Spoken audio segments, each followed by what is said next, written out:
Hello, welcome back to my channel and welcome to another Q&A on my home renovation series where we will be covering everything from building works to home interiors to a bit of lifestyle to just general at home with me, Freddie and Winnie. So today's question is, what do you need to do to prepare for a home renovation project?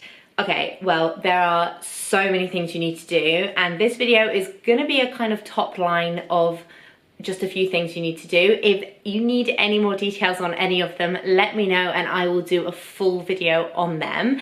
However, today I'm just going to be sharing with you the very standard things you must do before doing any building works on your property. So I hope this is helpful and let's get going. You've found the perfect renovation property for you, whether you're going to be flipping it and selling it or you're going to be turning it into the most fabulous dream home you have always desired. The first thing you need to do is set a budget. So whether it is that flip it and make a profit off the resale, or it's staying here forever and you're going to be making it the most amazing family home, those budgets are going to be very different for the property. So first up, you need to think what you want out of this project, and that will dictate the budget for you. Now, I am under the impression that even if you are doing it up to sell it, you should still try and put in quality finishes where you can, because it does reflect it in the resale value. And it's so wasteful because if it's cheap, people are going to come in and rip it out and it's going to go in a landfill instead. A few other things when setting the budget is, of course, you need to figure out how much you can afford to spend. So what you want to spend and what you can afford to spend are also very different. You have probably been saving for a while and you're almost there. Maybe you need just a little bit more of a cash injection. So how much can you afford to borrow? Can you take out a loan? Can you remortgage? You know, maybe you've spent a few years in this property and your fixed term mortgage rate is coming to an end. It is definitely time to shop around. And even if you aren't at the end of your mortgage term, it is still a good idea to shop around, because right now mortgage rates are the lowest they've been in years. I would definitely recommend that. We actually remortgaged recently, even though we weren't at the end of our term, and the cash injection we got back covered the exit fee, so it's still worth investigating. I'm not here to give any financial advice. What I would say is absolutely speak to a mortgage advisor. I will link the lady I use below. She's great, it's online, so anywhere in the country. And professionals will handle your money carefully and responsibly. So it is very important to go with a reputable person who knows what they're doing when it is dealing with a lot of money. No, it can be very difficult to try and set a budget when you don't actually know what things are going to cost yet. So there are other things you can do at the same time which can help give you an idea of how much things are going to cost. You can start getting quotes from builders. It's actually very difficult to get a fully concrete quote until you have architect plans. There's no point wasting money on full house scale architect plans if it turns out that you can only afford to do maybe one floor of the house with your budget. So it's kind of like what comes first, the chicken or the egg. But you can start speaking to builders who have done similar house projects as yours. So whether that be people in your street that are doing renovations on a similar property to yours, or if you have friends or family that have done renovations, speak to them about costs. Even if it's not the same type of property, it's just a good way to kind of get an idea of how much building works cost. Building works vary in price greatly based on a few factors. It depends whereabout in the country you are, it will be priced differently. Also depends on how busy builders are in your area. Lots of builders are booked way up at the moment because people are doing lots of renovations. Prices have also hiked up because cost of materials have gone up. Lastly, the type of property that you live in and the type of renovation you're doing is going to change the price of things.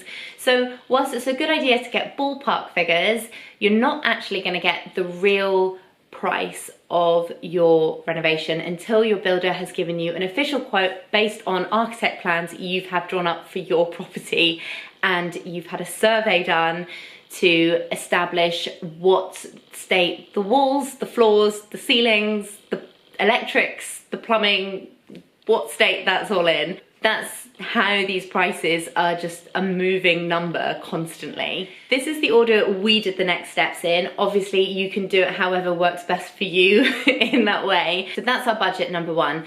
The second step that we did was hire an architect and get plans drawn up to then give to a builder to get a real quote. So that is architect fees. A few suggestions I have when working with an architect is be so specific about what you want before your architect even begins drawing, because every time you make a revision on those drawings is going to cost you extra money. So you want to be absolutely clear on what you want at the start so that they can come back with pretty much something that is what you want, and a few kind of adjustments don't cost any money. I'm talking like moving walls, re-measuring, drawing plans again from the beginning. You want to avoid all of that. So you have your drawings and you're happy with them. You now need to start getting quotes from builders.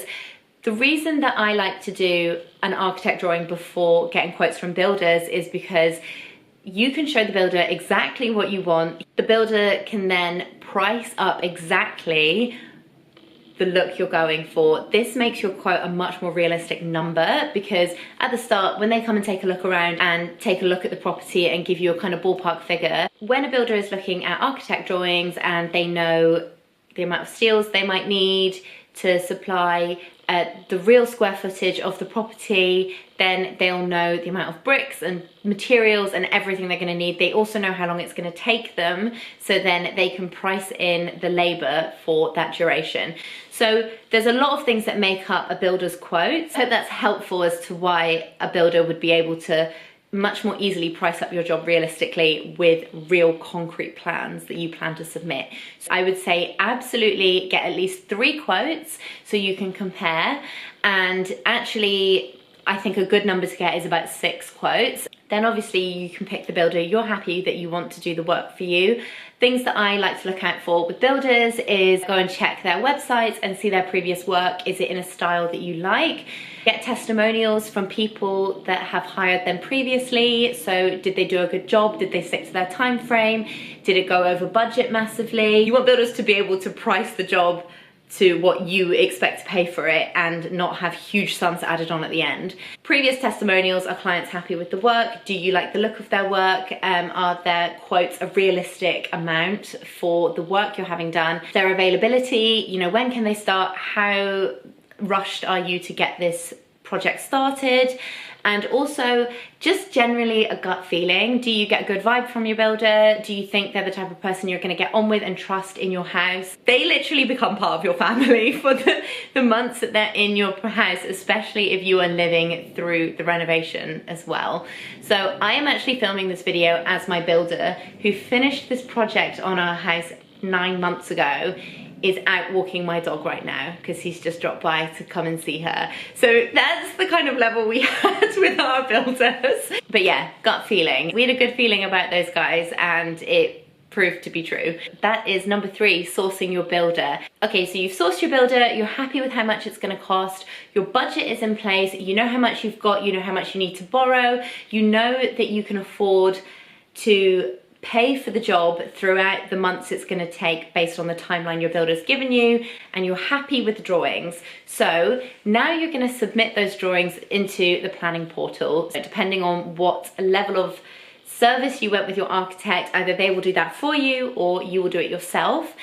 Submitting planning permission is not a tricky, complicated process, but as someone that's never been on the portal before, it's maybe a bit confusing. The best thing you can do is give as much information as you can so that there will be minimal questions coming back and minimal amends being made to your application. You are applying for planning permission and you're submitting it to the portal. This is going to take about 12 weeks on average. It can take a lot longer, especially if the council is overwhelmed with other applications.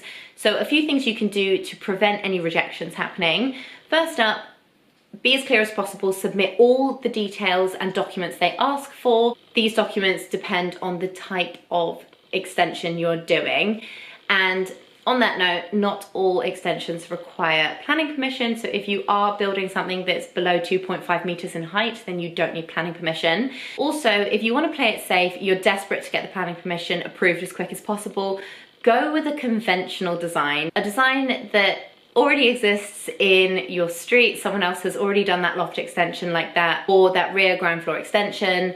Nothing out of the ordinary. If you're going to go for something a little bit wild, then it is likely it's going to be refused, whether that's going to be from neighbours or from the council itself. On the neighbours note, if you want to minimise the amount of rejections you get on your application, then in advance speak to your neighbours, anyone that might be affected by the bill or has kind of like direct eyes on to it when it's finished, then speak to them, let them know what's happening, answer any questions they may have, and that totally reduces the likelihood of them rejecting the application once it's submitted. If an application gets rejected, you then have to make your amends and reapply, and you go back to the beginning. So you really don't want that. Go as conventional as you can, answer any questions with your neighbours before to avoid any kind of rejections, and also supply all the documents and evidence that you need and that the portal requests first time round, so that they don't need to ask for anything else and you have to wait longer. Like I said before, on average it takes 12 weeks, but it can take longer, so you must factor this into your timeline with your builder. You actually have 3 years from when the planning permission is granted to actually use those documents and do that building work. So if you want to be super organized, then of course, by all means, apply for it before you've set your budget and got your builder. Another thing you'll need to do if you do have any neighbours that share any walls with you, you're going to need to get a party wall agreement. So this is a document that you sign, you and your neighbour, and basically what it means is that you're liable to any damage that happens during the time that you're doing any renovations, and that of course you will fix it. A party wall surveyor can come round and assess the property and get the documents in line. You and your neighbour will acknowledge the condition of the property before any work begins, so that everyone is protected if any damage does happen. You must do this at least 14 days before any building work start, because paperwork needs to be finalised. Another thing you must do minimum of 7 days before you begin is alert building control that you are starting renovations. And when you do this, you'll be assigned a building control surveyor, and that person will be your point of contact. They will come round regularly at different intervals throughout the build to check the work that's being done, and it's to ensure that at the end of your project, when your building control sign-off gets done, that everything was done to the highest safety standard as possible. By having the checks throughout the building process, it makes the sign-off at the end so much more seamless, because they have been kept in the loop throughout the journey. Okay, so we have set our budget, we have agreed the architect drawings, we have found the builder, and we have submitted planning permission and it got approved, and all party wall agreements have been signed and building control have been notified about the impending work on the property. There is one final thing you need to do before starting any work, and that is sign a contract with your builder. Do not let any work begin before everything is in writing, the price is agreed, the timeline is agreed, and the payment installments are agreed. Never should you ever pay all the money up front. This is not a good idea for either party to ever do. Usually 10% is a deposit that most builders will require. If they require any more, you can question why. 10% is a fair amount to make as a deposit, because of course the builder needs to be protected as well. They can't start work not knowing if they're going to get paid or not. So of course a deposit is standard, however it shouldn't be a large sum of money. Once you've paid that deposit, you then have an agreed schedule of works, and this schedule of works will state the work they're going to do at what time frame, and then what money is due once that part of the build is completed. Once you've paid that, they go on to the next phase of the build, and so forth. So this is a really good way to make sure that your money is also going into your project. A few builders will sometimes take on multiple jobs, and you don't want your money financing other people's builds and buying supplies and products and materials for their build. So this way, it's they do the work and you pay for the materials, they do the next work and you're paying for the materials and labour and profit, of course. A contract, a schedule of works, and also It is a very good idea to go with a builder that only is working on one job at a time. If they are working on multiple jobs, it can mean that the build is going to be slower, it's going to take longer, and there won't be trades on site every single day. So to some people this is fine because they're not in a hurry, and it also helps stagger the payment plan. You know, you're not paying for the work until it's done. If financially you'd rather it be staggered out longer, this is never going to be a problem for you. However, if you want it done as quick as possible, you want the trades in and then kind of done and your house back, then I would always go for a builder that isn't working on multiple projects at once, and that all their focus, all their labor, and all their effort is on your project until the day that that building work is finished. Okay, so wow. To recap, we have got, I know I've gone through this at lots of stages, but I realized that there's a lot of information I've just shared there. So to recap, we set the budget, got the architect, found the builder, submitted the planning permission, it got approved. Then we got the party wall agreement signed and we notified building control. We then signed that contract, had that agreed schedule of works, and made sure that builder was not working on any other projects in the duration they were working on your property. You are now ready to start your build. Good luck. It is a wild journey, but it is so worth it. Whether that is for your flip it property or for your forever home, it's always going to be worth it. I really hope this was helpful, and if you do have any more questions about any of this, then please pop them in the comments and I will get back to you. And if you do want any more detailed vlogs on any of those topics, of course I will do dedicated vlogs on them. I know this one was quite information heavy, so I'm trying to keep them like light and then informative as we go on. So yeah, I hope you enjoy the balance of all of this, and I will see you next time to answer another one of your questions in my next video. Bye!